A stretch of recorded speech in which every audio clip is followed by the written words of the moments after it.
Boa noite, esta é a grande entrevista de 18 de novembro e o nosso convidado é o engenheiro Francisco Simões, membro da Comissão Conselhia de Águeda do Partido Comunista Português. Engenheiro Francisco Simões, boa noite, obrigado por ter vindo. Faz agora 44 anos que o senhor foi candidato à Câmara Municipal de Águeda, em segundo lugar, numa lista da Frente Eleitoral Povo Unido, então liderada por Eugénio Marques. Ainda se recorda deste tempo? Boa noite aos espectadores da Soberania TV. Claro que recordo. E tem saudades deste tempo? Era bastante significativamente mais novo. E 44 anos mais novo. Há sempre alguma saudade dos tempos jovens. As ideias mantiveram-se, se calhar até refinaram. A capacidade de as executar vai diminuindo com a idade, mas isso é normal, é próprio da vida e nós... Mas o que é que retém desse tempo? Eram outros tempos? Eram tempos mais difíceis? Repara, eu vou tentar dar-lhe uma ideia.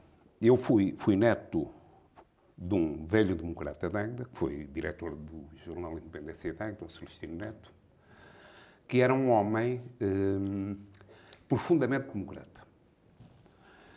E vou-lhe contar um episódio até muito interessante dele. Eu, quando fui estudar para a universidade, fui para Coimbra. Eu tirei um curso de engenharia, na altura só se concluía no Porto ou em Lisboa, mas eu podia fazer os preparatórios em Coimbra. E fui para Coimbra.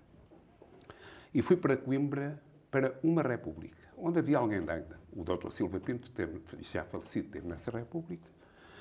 Um irmão meu também esteve na república e foram tempos em que antes do 25 de Abril, em que há o velho 17 de Abril, que é a inauguração do edifício das matemáticas, onde o Alberto Martins pede a palavra para falar, e o Ministro da Educação,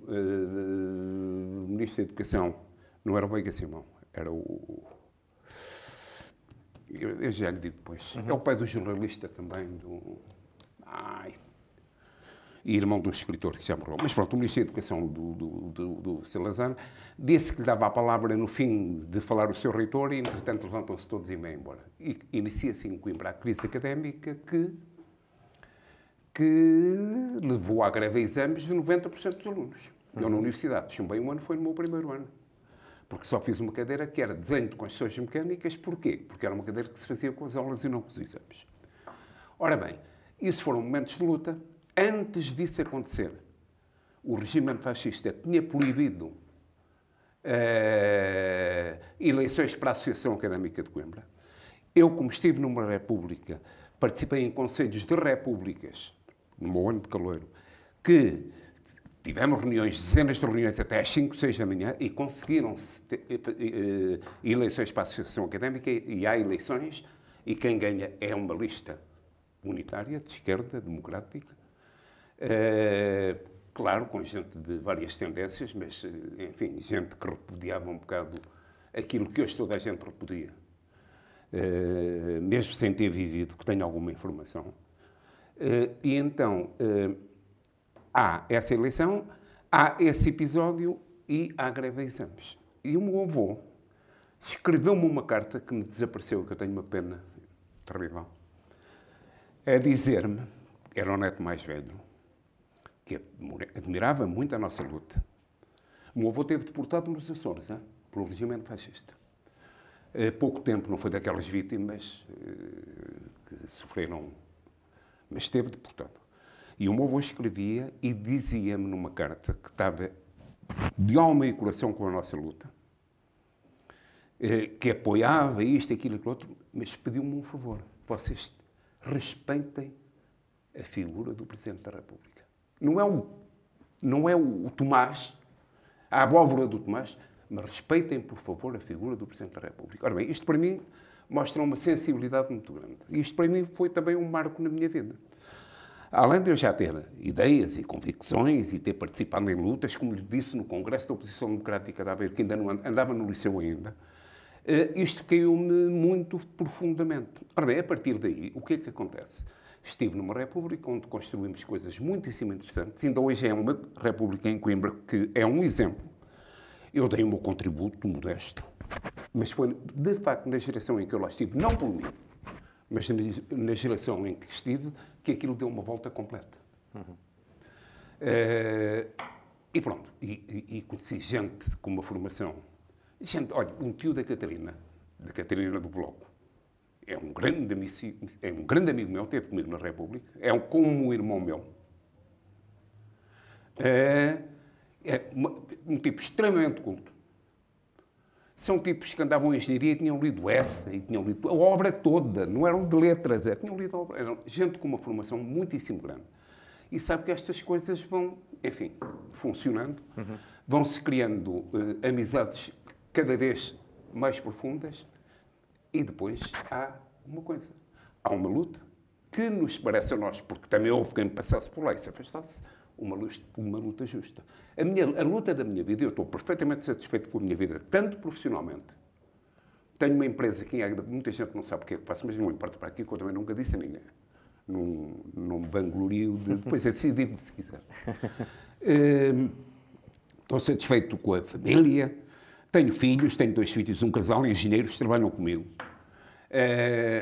Estou satisfeito, portanto, com tudo. Com a minha atividade política, com o meu empenho numa luta. E o meu objetivo único é mudar a sociedade. E mudar a sociedade para uma sociedade melhor, mais justa. Eu não sou radical, não sou...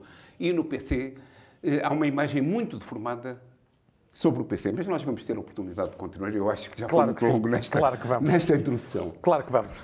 E é na atividade política que nos vamos centrar. Apesar do PCP não ter conseguido, nas últimas autárquicas, posições de relevo nos órgãos municipais, os ativistas de Águeda continuam a fazer-se ouvir.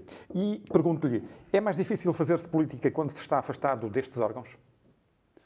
Obviamente que sim, mas se repara uma coisa, há uma altura que uma colega sua, por quem eu tenho consideração, a Isabel da região de Águeda me faz uma pergunta e me diz assim, então mas o PC em Águeda agora ninguém vê, o PC desapareceu.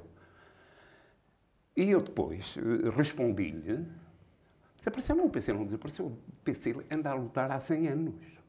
E durante o fascismo foram os únicos que lutaram. Foram os únicos que lutaram, mais ninguém. Nós não estamos nesta luta para eu ser vereadora. Eu digo-lhe até já que estou numa fase adiantada para isso. Eu fui candidato para a Câmara pela CDU.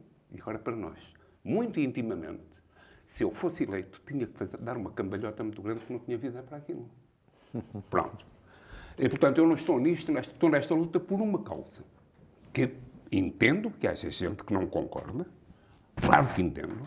Entendo que defendemos alguns princípios que poderão para algumas pessoas ser difíceis de aceitar. Eu respeito todos os políticos de todas as áreas. Agora temos o caso do Chega, mas isso é uma coisa diferente. Do CDS, do PS, do PSD, de todas as áreas. Desde que sejam gente com coluna vertebrada. É que há muito invertebrado em todos os lados. E esse eu não tenho respeito nenhum por eles. Mas pelos outros tenho. E tenho um relacionamento perfeito com toda a gente. Nunca me incompatibilizei com ninguém, nem eles comigo. Mas respondendo à pergunta que lhe coloquei, é mais difícil fazer política quando não se está nos órgãos? É ligeiramente mais difícil. E sem o PCP na Assembleia Municipal, por exemplo, o que é que Águeda perdeu na sua ótica? Ora bem, a CDU teve sempre em minoria na Assembleia Municipal. Eu vou-lhe contar uma história que por acaso não tive presente. Mas no fim de semana passado, a CDU teve uma iniciativa aqui, entre Lamas e na Ponte do Voga, que sabemos que é uma causa que não é única, exclusivamente de responsabilidade da Câmara. Temos isso no nosso alinhamento. É do Governo Central. Nossa conversa. Mas aquilo teve 70 pessoas lá. Aquilo teve 70 pessoas lá. E nós vamos desenvolvendo esta luta devagar, com as limitações que temos. Em Águeda não temos força. Mas repara que a CDU gera neste país meia dúzia de concelhos que são dos maiores concelhos do país. A começar por Loures. Loures, por exemplo. Portanto, nós temos, enfim, sabemos disso. Se calhar, e depois a vida de cada um não permite, e pronto, e nós não somos mercenários, nós temos uma causa, defendemos uma causa, mas também temos uma família e também temos uma vida e pronto. Aqui fazemos aquilo que está ao nosso alcance e vamos tentando transmitir a mensagem e esperar que as coisas mudem. E nós estamos a viver um período, não a nível nacional, a nível global, que se vão verificar grandes mudanças. Isso parece-me que é aceite por toda a gente. As primeiras eleições municipais livres em Portugal foram há mais de 30 anos e a verdade é que o PCP nunca teve um representante na Câmara de Águeda. Na sua ótica, a que é que isso se deve? É culpa do eleitorado ou é culpa do PCP? Vamos lá ver. Eu vou tentar vou tentar responder da forma mais sincera possível, que é aquilo que efetivamente eu penso. Ora bem, há uma situação aqui que sabemos que é o voto útil, que funciona, e os partidos como a CDU e como o CDS agora vai começar a ter problemas. O CDS será que vai eleger algum vereador na próxima eleição? O voto útil funciona muito. Depois, é evidente que se a CDU em Águeda nunca teve ninguém na Câmara, provavelmente também terá um bocadinho de culpa. Também terá um bocadinho de culpa, podia ter feito coisas de maneira diferente, algumas delas.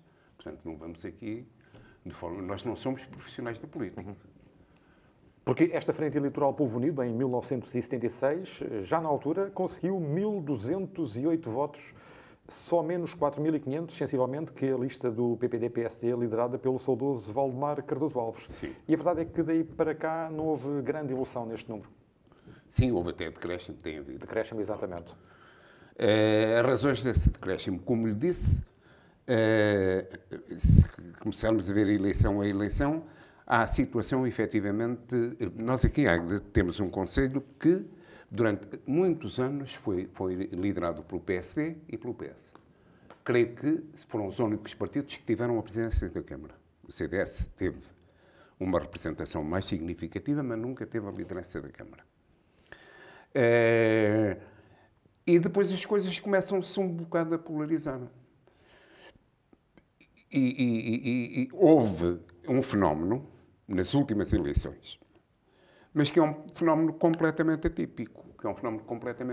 É ter ganho uma lista independente. E essa lista independente, o que é que fez? Como é que se justifica isso?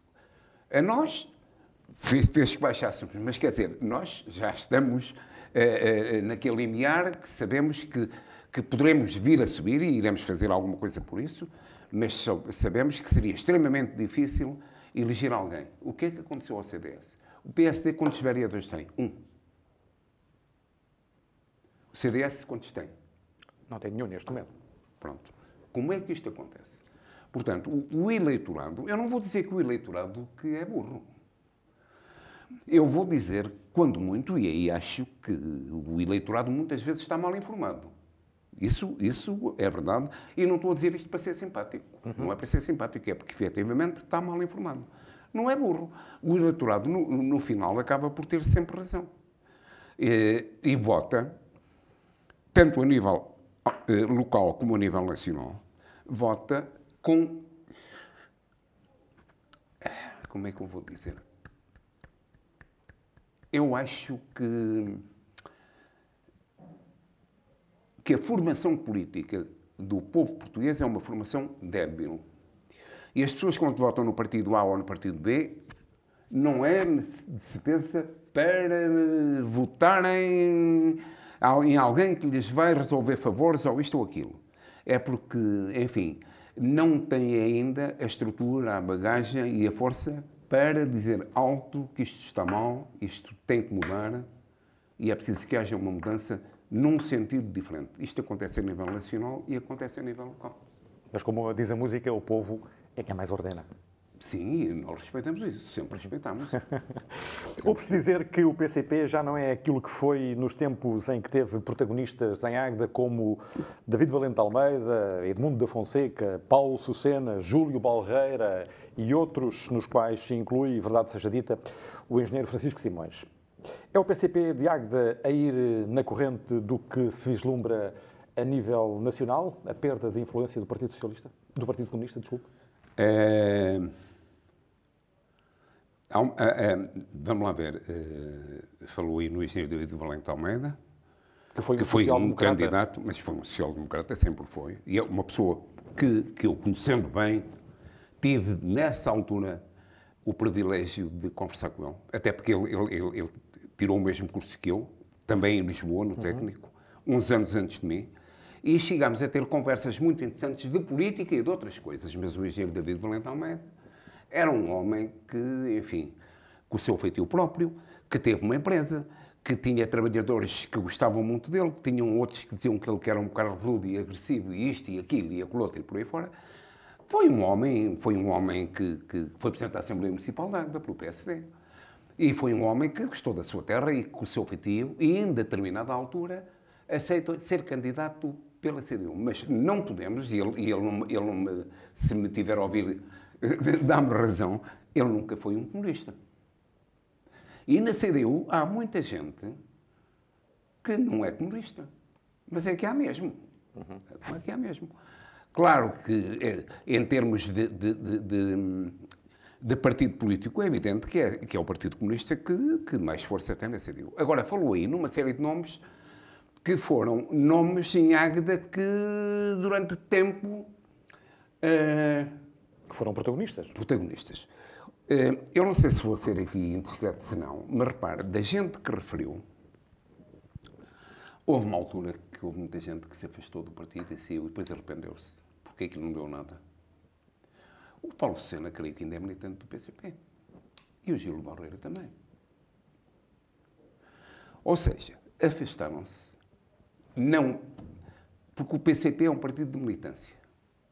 E a militância é muito maior na juventude do que na velhice. Mas eles afastaram-se ligeiramente, por motivos vários, agora que eu, como um amigo deles, e que converso com eles, evito um bocado até falar nessas questões. Eles são homens, tomaram as posições que tomam, às vezes falam connosco sobre o partido e sobre tarefas do partido e dão opiniões, e, portanto, não... É assim, é a vida, é a vida. Agora, como lhe digo, isto, é que no Partido Comunista não há ninguém que milite no Partido Comunista para ter benesses do poder. Por isso é que o Partido Comunista aguentou 50 anos com militantes que foram torturados, que foram castigados, que viveram na clandestinidade, que foram assassinados pela PIDE. E o partido continuou, não acabou. Não acabou. É óbvio que pode haver alturas em que vai subir e que vai descer. Já aconteceu isso. Já perdeu autarquias que depois... Temos o caso de Évora, por exemplo.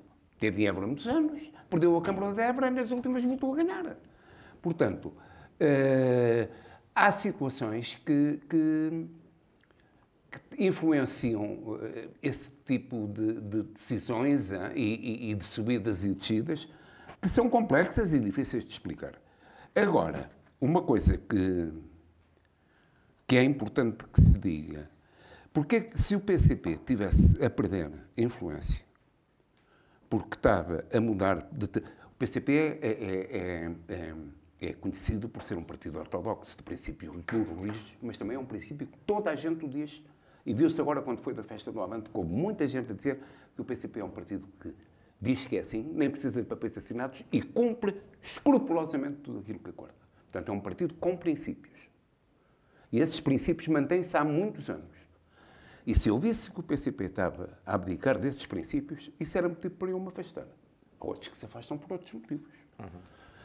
E, nesse aspecto, cometendo erros, toda a gente comete, e os partidos cometem todos os erros, e às vezes fazem apreciações que não são muito corretas, e às vezes as coisas correm mal, mas depois vão melhorar. Se a nossa luta e a nossa causa se mantém, se os objetivos que nos propomos atingir não foram ainda atingidos, porquê é que devemos de mudar? Qual a razão que justifica essa mudança? Pronto, eu, por mim, não respondo porque eu não senti ainda necessidade de mudar. Muito recentemente, o PCP manifestou-se contra a passagem temporária de Aveiro para Águeda, do Hospital de Dia de Oncologia. Mantém a ideia que a nossa saúde está a ser maltratada? De oncologia? Oncologia, sim. Era o Hospital de Dia, mas não era só para oncologia, creio eu. Hospital de Dia de Oncologia. Era? Pronto, então peço desculpa. O senhor mantém a ideia que a nossa saúde está a ser maltratada? Ora bem, nós vivemos agora... Isto é um exemplo muito interessante. O momento que vivemos é que... Motivado pela pandemia. Exatamente. Reparem numa situação, se nós não tivéssemos um Serviço Nacional de Saúde, mesmo com as debilidades que tem, isto teria sido muito pior. Isso não tenho dúvida absolutamente nenhuma. Pois há outra coisa que, depois desta porcaria da pandemia, que tanto mal causa... Isto da pandemia é uma coisa que me leva às vezes... Ainda hoje fui para o carro, fui ao Porto com a minha mulher à consulta e a ouvir um anúncio do novo banco na TSF. O novo banco que faz propaganda, que somos nós que a pagamos. Propaganda estúpida, mal feita, ridícula. A dizer que se fazem contas, que não se paga comissões, que ainda dão apoios a questões ambientais. Quer dizer, nós vivemos num mundo destes. E falei no novo banco porquê? Porque, reparem, o layoff custou ao Estado, eu ainda ouvi ontem na televisão, 800 e tal mil milhões de euros. O novo banco, quanto é que recebeu? Isto é muito complicado. Isto é muito complicado. A saúde. A pandemia vai ter uma outra coisa boa. Isto é tipicamente português. O português, quando parte uma perna, diz: olha, podia ter partido as duas. Pronto. É tipicamente português. Mas há uma coisa boa, sabem o que é? Eu estou perfeitamente convicto que o Serviço Nacional de Saúde, depois disto tudo resolvido, isto vai se resolver. Vai ser analisado. Vai ser esforçado? Vai ser reforçado e vai ser beneficiado de uma maneira diferente.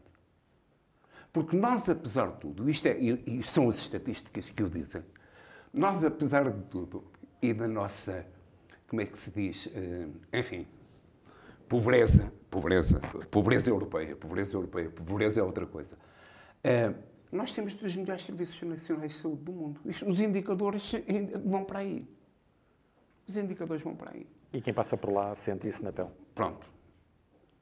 O senhor acha que os governantes vão olhar para o Serviço Nacional de Saúde de outros olhos? E tem que olhar, sabe porquê? Porque eles aprendem também. Mas o povo português fica, mais do que nunca, a saber que o Serviço Nacional de Saúde é uma arma importante que temos que defender, que é a nossa, e que nos pode apoiar em futuras situações, porque isto está de tal maneira, isto é curioso. Doenças, problemas de saúde, como tem milhares de portugueses de origem oncológica, por exemplo. Estes problemas cada vez estão a resolver com mais facilidades e cada vez o risco de morte é menor. Se você sabe disso. Pronto. Há pessoas que tiveram problemas graves e morrem naturalmente de velhice. Mas estão a aparecer outro tipo de situações muito complicadas. E, portanto, os portugueses vão sentir que o Serviço Nacional de Saúde é a mesma arma que tem à sua disposição e que têm que defender. A nível da... Não tenho nada contra os privados. Pronto. Mas os privados que trabalhem... Agora, o que eu tenho é que os privados sobrevivem com mais de metade do orçamento dos privados. Não é de seguros de saúde nem nada disso. Mais de metade do orçamento dos privados é o Estado que paga. Ao nível da mobilidade, a linha do Voga tem sido um cavalo de batalha do PCP de Águeda e de Aveiro. Admite que têm sido pouco ouvidos? Isto vai muito devagarinho, não é? A gente ouve uma, depois parece que a coisa que vai para a frente... Vai ao ritmo de Voguinha. Pronto, é isso. Como a ligação... Não, o comboio é mais antigo, mas uma ligação à Águeda Aveiro. Vai indo, há avanços, depois há recusa e a gente não sabe como é que isto anda. Mas... reparem, numa altura em que se fala, em termos de mobilidade, na mobilidade elétrica, que se fala no hidrogênio, que se fala nisto, que se fala em meios para se deslocarem as pessoas, mais amigos do ambiente, perder, atenção, o nosso comboio é um comboio que foi a vapor e que agora é diesel, não é elétrico. Mas é um crime de lesa pátria perder uma linha, uma infraestrutura que existe. Ela tem que ser reforçada. Reparem numa coisa, qualquer dia está ligada a Aveiro, é ou não é? Mesmo até por estrada, está ligada a Aveiro. Esperamos que sim. Em contínuo. Pronto. Não vai ser na nossa geração, mas vai estar ligada a Aveiro. E hoje já há muita gente que vive em Aveiro e trabalha em Águeda, e há muita gente que vive em Águeda e trabalha em Aveiro. Vocês já viram agora com a abertura do Mercadona lá embaixo, que aquilo que é um pandemónio com carros, e não é por ser no princípio, vai parar ali muito mais carro. Eu já nem sei como é que a Câmara vai resolver o problema. Não é do mercado, da praça. Não sei como é que eles vão fazer. E, portanto, é uma luta que é difícil. Mas sabe que o povo também diz que a água, água dura. Não. Água mole em pedra dura, bate até que fura. Portanto, isto são lutas que têm como objetivo, de facto, o problema da ponta ali. O problema da ponta ali, aquilo caiu e deixa-se ficar. A maioria das pessoas dizem que se calhar o PC agora anda armado aí em que Dom Quixote, os moinhos de vento. Há muita gente que vive em Lamas e que tem terrenos do outro lado. E vice-versa. E aquela gente tem que passar de um lado para o outro na estrada, na variante. Que é movimentada e perigosa. Uhum. Era por aí que eu gostava de seguir a nossa conversa. O PCP voltou a insistir no fim de semana passado, insistentemente, na necessidade de recuperar a Ponte Velha do Voga, que ruiu parcialmente há 9 anos. Na sua ótica, de quem é a incúria?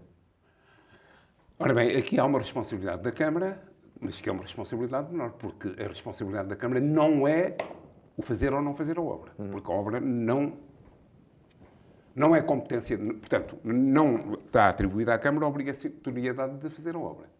Agora, a Águeda é um conselho importante em termos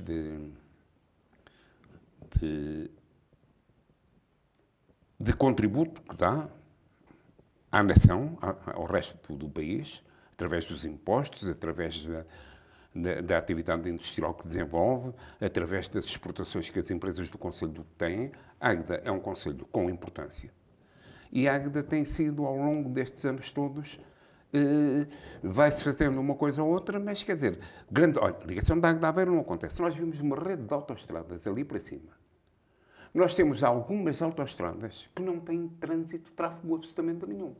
Se quiser ir de Coimbra até Tomar, vê um carro de vez em quando e tem ali uma autoestrada. Mas se for para o Minho, há autoestradas no Minho que a maioria das pessoas não conhecem. Troços que não têm quase trânsito nenhum. Águeda não tem o comboio, não tem a ligação a Aveiro, tem acessos às autoestradas. O homem que está agora no novo banco foi aquele que disse que a Águeda tinha 3 ou 4 acessos às autoestradas. Como é que ele se chama? O presidente do novo banco. E a verdade é que a Águeda tem sido preterida constantemente.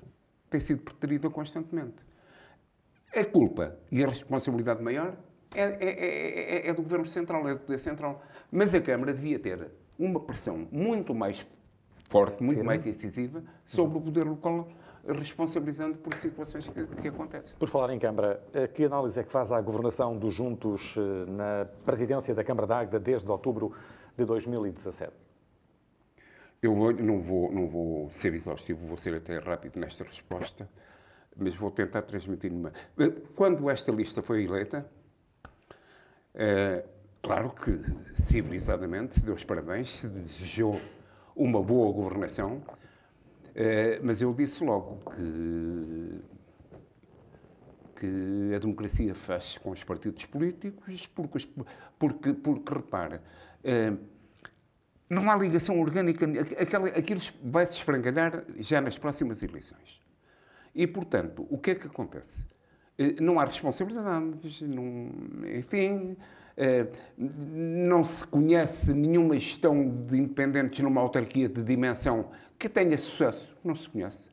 E agora vamos ver, na prática. Vou-lhe dar um exemplo. A mim incomoda-me. Eu passo diariamente, mais que uma vez, na Biblioteca Manuel Alegre. E agora estão lá até uns chapeuzinhos metidos naquela coisa de pedra. Sabe que há aquelas máquinas baratíssimas de lavar paredes, com jato de água e de lavar automóveis. E aquela parede está-se a deteriorar, cheia de musgo. A Câmara, numa fachada daquelas, que para mim aquilo arquitetonicamente, eu até gosto da biblioteca. E aquilo é desleixo. Esta Câmara é o desleixo total. Outro. Parece que andou... Eu, como disse, não frequento o Facebook, não critico quem frequenta. Não frequento. Mas disseram-me que já veio no Facebook aquele carocha que está lá embaixo, com a porta aberta. Agora parece que não sei se já taparam. que eu vou às vezes ao Zip Zip beber um café e quando vou ver um jogo de futebol prefiro vê-lo ali do que em casa porque sou do Benfica e pico os esportistas e, enfim, e convive-se um bocado. E eu vejo aquilo e fui lá outro dia a um casal com 3 crianças que entraram lá para dentro, que tiraram a máscara para entrar. E eu disse, vocês sabem o que é que estão a fazer? Isso aí é um foco de Covid. Vocês tirem os miúdos daí. No Facebook já veio essa crítica à Câmara. Não sei quem a fez. E aquilo continua assim. Isto é o exemplo do desleixo completo. Depois temos o caso do Casarão, não é? Que eu não conheço aquilo profundamente, mas há ali muita coisa muito mal contada. Pronto. Há uma irresponsabilidade total. E depois o que é que se faz? Olha, a Câmara de Águeda, se eu fosse vereador, fazia uma proposta um dia para dar um prémio ou uma medalha de mérito à equipa de jardinagem. É a equipa da Câmara que trabalha melhor, na minha opinião. É a equipa de jardinagem. O resto trabalhou muito mal. O senhor encontra grandes diferenças entre a governação socialista de Gil Nadais e a gestão independente de Jorge Almeida?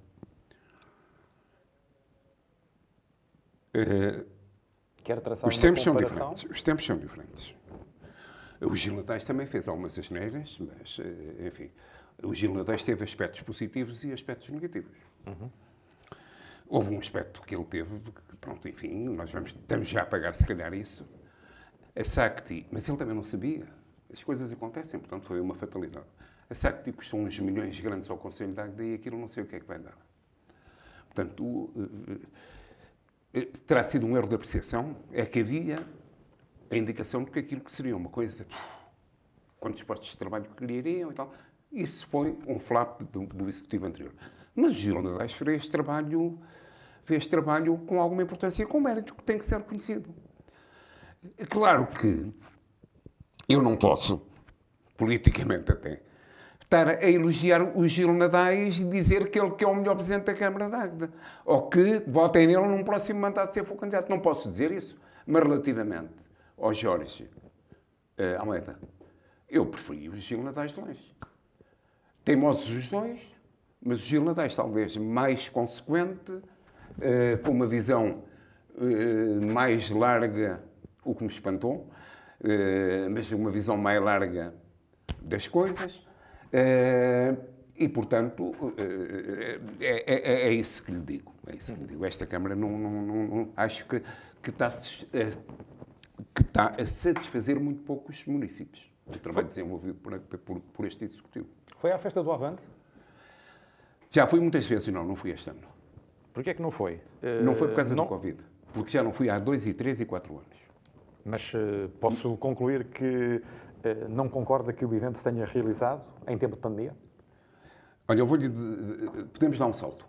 Podemos saltar... Congresso do PCP. Podemos saltar para o Congresso Nacional do PCP, Pronto. que, ao que Matamos parece, 2 coelhos de uma caixa. que, ao que parece, se vai realizar em Loures no final deste mês, com cerca de 600 congressistas. Sabe que o Congresso do PCP, eu tive em alguns, tem mais de 3 mil pessoas normalmente. Só convidados são mais de 2 mil e tal. Não vai haver convidados. Mas congressistas são 600? Sim, são menos de metade. O senhor concorda que o Congresso se realize? Exatamente. E explico-lhe porquê, obviamente. Porquê? Não é por teimosia. Olha,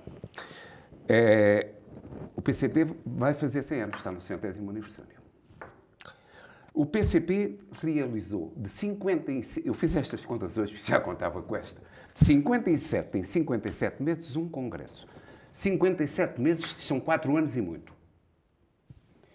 Olha, o PSD é quase um por ano. O PSD tem 38 e o PCP, com 100 anos, vai fazer o 21º. Os congressos do PCP não são passagens de modelos. Nem o líder chega às 10h30 ou 11 da manhã. Começam às 9h30 e começam impertrivelmente às 9h30. Acabam ao meio-dia e meia. Sem Covid. Sempre assim. Já estive como delegado, já estive como convidado, é sempre assim. Portanto, não há uma feira de vaidades. Para os congressos do PCP, e sim, Águeda fez, eu já tive este ano em 2 reuniões aqui, uma na Trofa e outra aqui em Águeda, para se discutir as teses do congresso. Há um documento com umas 50, 60 páginas, em que se fala da política nacional, em que se fala das autarquias, em que se fala do Governo Central, em que se fala do Serviço Nacional de Saúde, em que se fala na política internacional, e essas teses são discutidas e são propostas alterações, e são alteradas e são aprovadas. E há uma eleição democrática do Comitê Central. Repare, depois do exemplo que o PCP deu na festa do Avante, que foi exemplar, agora vai fazer um congresso com 600 pessoas, em que... e outra coisa, o estado de emergência não pode proibir a realização do congresso, porque o congresso é uma atividade... Aliás, o próprio Presidente da República reconheceu isso ontem. Legalmente, não há nada a fazer. Agora, isto devia ser era discutido muito mais racionalmente, porque senão dá a ideia que o PCP quer afrontar isto ou aquilo não quer. O PCP tem a necessidade de discutir as questões e vai ter o máximo cuidado, e verão mais uma vez na televisão. O Jorge sabe que este congresso do PCP foi badalado como um congresso com pouca gente, porque foi muito pouca gente, e foi porque estava limitado, comparado com um congresso com milhares, que é uma coisa impressionante. Nunca se viram câmaras de televisão, nunca se viu nada. Este ano estava todo lá para ver se apanhava falhas. Ninguém apanhou falhas. Não vão acontecer falhas agora. E depois vamos comparar. Então, a Escola Marques de Castilho vai ter mais gente. Tem mais gente todos os dias que o Congresso do PCP vai ter. Não estou a chamar nomes aos professores nem à organização da escola. São coisas diferentes. A escola é a rotina e tal. Vai haver muito mais cuidado no Congresso PCP do que aqui na Marques de Castilho. Empresas de Águeda. Quantas empresas têm como mais trabalho? Quantas empresas há em Águeda que têm por metro quadrado 5 vezes mais pessoas do que o Congresso do PCP? E aí ninguém... Está-se a ver isto de uma forma completamente sectária. E o PCP mantém determinados princípios, cumpre... Repare, quando foi da festa do Avante, a Direção-Geral de Saúde foi além daquilo que devia ter ido e o PCP excedeu largamente as imposições da Direção-Geral de Saúde. Havia pessoas nas máquinas multibanco de propósito para cada utilização limpar. Eu não fui à festa, como disse. Mas, portanto, tudo decorreu sem qualquer problema e sem qualquer risco. Muito bem. Nós costumamos dizer a Revolução... logo a seguir ao 25 de Abril, uma vez aí numa brincadeira, um funcionário do partido, porque o PC, todos os partidos têm funcionários, mas o PC assume que os tem mesmo. E tem alguns, e é importante para desenvolver o trabalho político. Dizia que não podia ter a reunião porque ia entrar de férias. E há um outro que diz, então, mas agora a Revolução tem férias? Tens que participar nessa reunião porque e é um bocado assim. Férias. Ele tem direito a férias, obviamente que tem. Mas há coisas que são mais sérias. E é um partido com princípios, e é um partido que sempre disse que o estado de emergência é extremamente perigoso, porque pode ter consequências nefastas. Havia um filme, quando eu era jovem, nesses tempos de Coimbra, que era O Estado de Sítio, de um realizador, Costa Gravas, que tinha a ver com uma situação deste tipo na Grécia. Deixe-me perguntar-lhe, depois de Jerónimo de Sousa, quem é que gostava de ver à frente do Partido Comunista Português? Não faço ideia quem... Eu estou a perguntar quem é que gostava de... Eu sei. Sabe que o Partido Comunista Português, como todos os partidos, obviamente, não há Partido Comunista Português, tem aquelas caras mais conhecidas, mas tem muita gente com valor que não é conhecido da maioria da população. E, como lhe disse, não é um Partido Comunista. São todos os partidos, têm gente com muito valor que estão um bocado no desconhecido. Mas deixa-me está-me a perguntar, por exemplo, se eu penso que o João Ferreira poderia ser um novo secretário-geral. Não me repugnaria, mas há muita outra gente capaz. Fazia jeito um novo Álvaro Cunhal?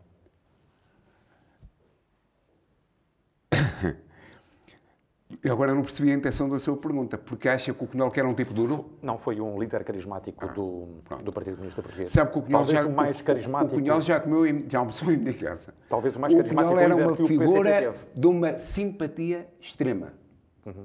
Foi o mais carismático? Era um homem que nas alturas as coisas eram... Foi. O Cunhal é um homem que conseguiu, se pode discordar dele, e conseguiu galvanizar o PCP. Pronto. Em janeiro teremos eleições presidenciais. Há sondagens que dão André Ventura em segundo lugar, com o dobro dos votos de João Ferreira, candidato do PCP. Isto assusta-o? Repare, o facto do João Ferreira ter uma votação maior ou menor não me assusta, mas claro que eu gostava que ele tivesse. Assusta-me muito mais o número de votos que tem o André Ventura. O André Ventura. Preocupa-me muito mais. O André Ventura é uma ameaça para a nossa democracia? Pode ser. Pode ser. Ele sabe que eu, com a idade que tenho e com a experiência que tenho, há coisas ainda que não entendo. Creio que nenhum de nós entende como o país mais rico do mundo, apelidado como a maior democracia do mundo. Os Estados Unidos da América deram um exemplo que têm dado nos últimos tempos. É uma vergonha completa. E eu, depois de ver o Trump e aquilo que ele faz, eu digo... Eu tinha um professor de matemática, até na Universidade em Coimbra, no primeiro ano, que dizia, que era um tipo simpático, e dizia, não, tu não vais fazer a cadeira, pá. E eu dizia, vou. E ele encolhia-se, desde que vi um burro a tocar violino no Coliseu do Recreio, já acredito em tudo. Pronto. Mas é perfeitamente incrível como é que os Estados Unidos... Eu já também há muitos anos vi um filme que se chamava O Declínio do Império Americano.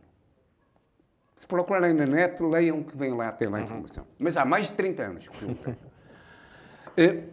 E então, isto vem a propósito de quê? Que o Ventura é um tontinho. Ele não é burro. Falam bem. Mas já viu eu não vou cortem a câmara. Ele dizer, não, estou a brincar. Eu tive pena da cara dele no congresso que eles fizeram em Évora, não sei o quê. Aquilo era uma desgraça completa, não viu?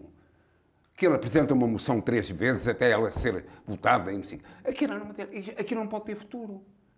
Porque se aquilo tem futuro, este país não tem futuro nenhum. E eu continuo a confiar nos portugueses. Lá mais para o final do ano que vem teremos as autárquicas. O senhor engenheiro já anda nestas andanças, vai fazer... É tempo de... Vai fazer 45 anos, mas o que lhe pergunto é se é para continuar. Repare, eu em princípio gostava de não continuar, embora dê o apoio e até fazer parte de uma lista. Mas ainda não discutimos essas questões, é verdade. É verdade, e portanto... Que leitura é que faz às movimentações que aqui têm sido feitas aqui em Águeda relativamente às próximas eleições municipais? O que é que eu tenho ouvido? Eu tenho ouvido o PS ainda tem...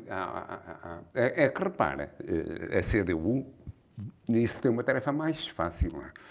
É porque a CDU não vai ter que apresentar um candidato para ganhar, vai ter que apresentar um candidato para eleger um vereador. Isso seria o ideal. Que é o objetivo, é o objetivo tradicional. Na melhor das hipóteses. Na melhor das hipóteses. Mas agora, no PS, já se sabe que o Paulo Seara que não vai ser candidato. E depois já se fala num e noutro nome. Mas que também não assumiram. Os Gil Nadais também não se sabe como é que é. E vocês são mais gente disso que eu. Se o Gil Nadais pode ir pelo PSD. Mas também pode ir pelo PS. Não acredito que o Gil Nadais cometa a loucura de ir numa candidatura independente. Não acredito, mas pode acontecer. E o CDS será o adversário principal da CDU? O CDS agora está com uma dificuldade. Acrescida. Porque o CDS... repara, o CDS a nível nacional nunca teve... Então, em autárquicas não tem nada a ver, não é? O CDS tinha 4 municípios e todos aqui da zona. Albergaria, Vagos... Todos aqui, do Distrito de Aveiro eram 3 e um nos Açores. Portanto, o CDS a nível autárquico nunca teve força. Mas a nível nacional também nunca teve... Enfim, nunca se afastou da CDU. Portanto, eram partidos que andavam ali naquela base. Os leões seriam o PS e o PSD. Neste momento, mesmo o PSD, com esta situação criada agora, eu não gosto de falar nos outros partidos, é porque não tenho nada a ver com isso. Está a falar e eles que se entendam. O problema agora dos Açores. Agora eu aqui armado em... Que necessidade é que o PSD tinha de se meter numa coisa destas? Sabe porquê? Nós no PC não somos democráticos, mas discutimos muito. E temos um princípio que é o chamado centralismo democrático, que é criticado por muita gente, é discutir, discutir, discutir. Toma-se a decisão. E todos, quem votou, vota-se contra. Não pensem que vota tudo por unanimidade. Mas com os que votam contra, submeteram-se ao jogo democrático e a partir dali a decisão é coletiva. Uhum. Já falou no Juntos, já falou no PS, já falou no PSD, já falou no CDS-PP. O Bloco de Esquerda é que se tem mostrado muito ativo em Águeda. É natural. É natural. É uma ameaça à CDU? O Bloco de Esquerda... Ao eleitorado da CDU? Queria eu perguntar. Vamos ver. Eu nunca fui maoísta. Mas os chineses agora estão na moda, já viu? Aquilo está a crescer e continua a crescer. Pá, eu não sei como é que vai ser. E não defendo, tem muita coisa que eu não concordo, mas atenção, eu tenho a convicção que os americanos podem fazer muito mais mal ao mundo que os chineses. Hein? Os chineses também são gente que não se concorda com eles, ou concorda, mas são gente dessas intervenções exteriores militares que a China faz. O que é que faz? Teve uma coisa, Macau, houve aquela, Macau não, em Hong Kong, há uma coisita ou outra, também parece que há lá para os Nepal ou para o Butão, lá o que é, que são guerras antigas, mas são coisas relativamente pequenas. Os americanos é logo porta-aviões, é tudo por aí fora. Uhum. E o perigo de uma calamidade é muito maior com eles. Mas a China também vai devagar. Quer dizer, eu não vou, seria deselegante para mim estar a desejar um futuro curto ou sem sucesso ao Bloco. Mas o Bloco, organicamente, não tem nada a ver com o PCP. O PCP é muito... Tem menos votos agora. Tem menos votos. Não sei o que é que vai acontecer nas próximas eleições. O Bloco também fazia umas asneiras. Não sei o que é que vai acontecer. Uhum. Mas o PCP é muito mais sólido, organicamente, do que o Bloco. O Bloco, de um momento, pode se esfregalhar. Engenheiro Francisco Simões, chegamos ao final da nossa conversa. Muito obrigado por ter vindo à grande entrevista da Soberania TV. Gostámos muito de o ter connosco. E eu queria pedir agora desculpa aos ouvintes, porque pela forma anárquica que conduzia as minhas respostas e por fugir às vezes, que se houve alguma fuga não foi no sentido de me esquivar à pergunta. Foi, enfim... O esquema mental vai por um lado e a gente às vezes perde-se, foi mais nesse sentido do que por tentar fugir a alguma pergunta. Muito bem. E obrigado pelo convite. Muito obrigado. Tá. E por hoje é tudo. Amanhã teremos a Tribuna Soberana com Gil Nadais e Paulo Matos. Boa noite e protejam-se.